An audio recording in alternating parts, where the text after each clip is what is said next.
So here's part two, our discussion of how to use the expanded accounting equation. Specifically, we're going to ultimately end up with financial statements.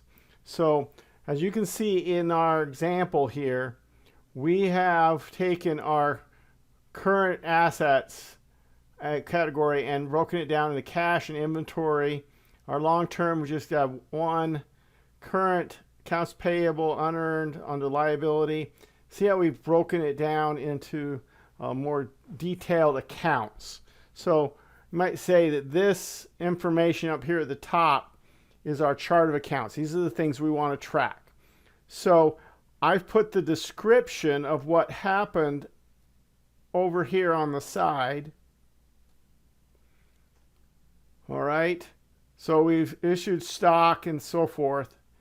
And then we show the change in the actual account. So in this case, cash. So to start the company, we needed to have an investment by the owners.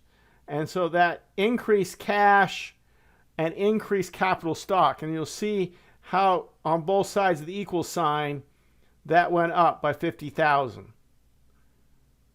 Then we borrowed some money.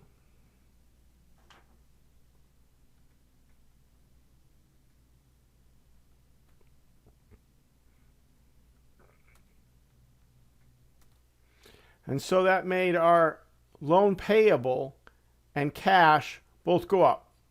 Opposite sides of the equal sign. Increase, increase. So at this point we have 77 of assets and 27 of liabilities and 50 of capital stock or stockholders' equity. So we're in balance. And that's the case all the way through. You can see the changes on both sides. So the 2000, we purchased inventory on credit. So we increase the inventory and we increase our accounts payable. We bought some equipment, but this time instead of we borrowed 11 and paid 1,000 cash for equipment that cost 12,000. So we record the increase to equipment for 12,000.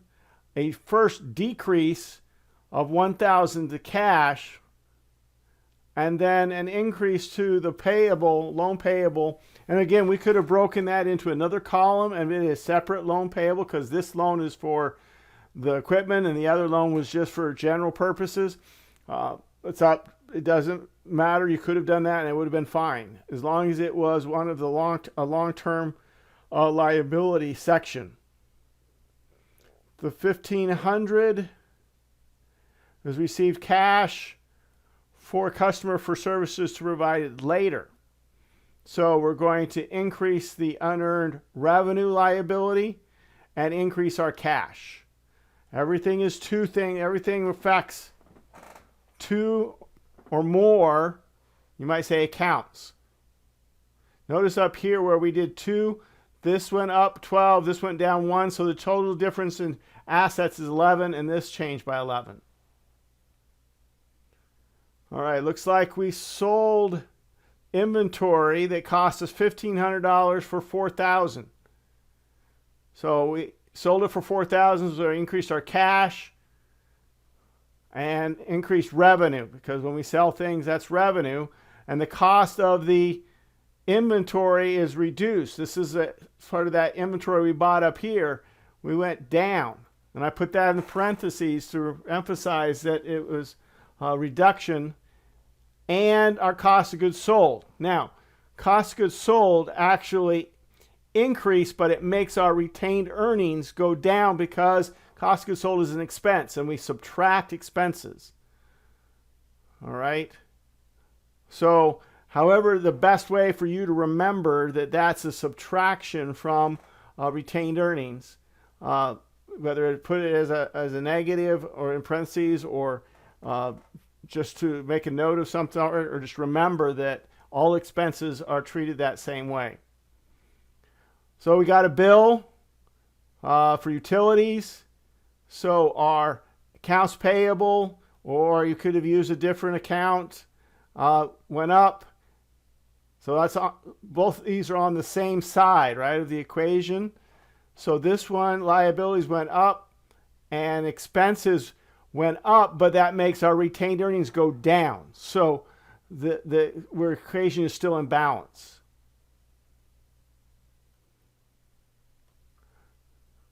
And then we provide services for the customer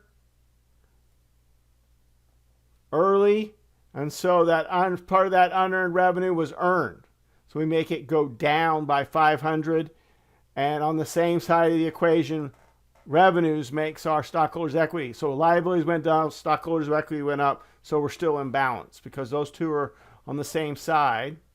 And then $2,000, we paid our bill from back up here, so we make our cash go down and our accounts payable go down.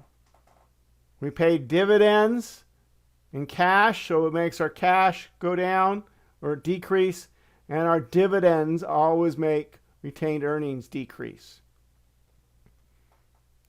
And then we used up some of our equipment. Remember, we can use up, one of the ways we get an expense is that we use up an asset. We bought this equipment and we used it up for 1 month, $143. Okay, reduction to the equipment and depreciation or other expense. It's an expense that makes our retained earnings go down. Just to check ourselves, we add up. When you're done with all your transactions for the month or year, you add up and get the totals in each column. So here's your assets, 3 assets. Add those 3 up, you get 91,257. Here's your liabilities. You total them up and then add them across, 39,730. Then you have capital stock. You have then your pieces of retained earnings, revenues, minus 3 expenses, okay, minus dividends. When you add or subtract all those across, you get 51,527. Add those two together, your equity, your liabilities, it equals your total assets. That's how you know if you've missed something in your ups and downs. Then we translate these numbers, we're using these totals down here at the bottom, into financial statements that we've already talked about. Okay? There's our revenues, cost of goods sold, equals our gross profit. We subtract utilities expense, other expense, and we get our net income, which then comes down and becomes net income. When we started, we had 0 retained earnings. Every business at the beginning has 0 retained earnings. Capital stock was 0. We sold stock, so it went up 50,000. So it was a little different than our examples we showed you back in chapter 3, okay, where we had existing capital stock. So this is new. All right, net income came from here. Dividends, right from our accounting equation worksheet. Those two numbers go right over here, become capital stock and retained earnings on the balance sheet. Our assets are cash from the equation, the worksheet, the inventory, the equipment. Accounts payable, unearned revenue, loan payable. Again, the amounts on the bottom of our worksheet. And then if we were going to look at a cash flow statement, we would look at anything that changed the cash column. So we got $1,500 from a cash from customer, cash from a sale. We paid $2,000 on our inventory we bought. We paid cash for equipment. Remember, it cost $12,000, but we only paid $1,000 in cash.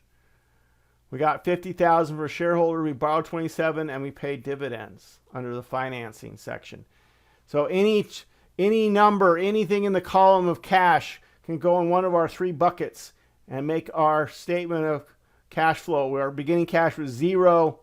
The change in cash, okay, is the same as the ending cash because we started at 0. I'll scroll down a little bit further. So that's the process. That's how we get from a bunch of information, a bunch of events into financial statements that can be communicated using the set rules of US GAAP and communicate to investors how the company is doing.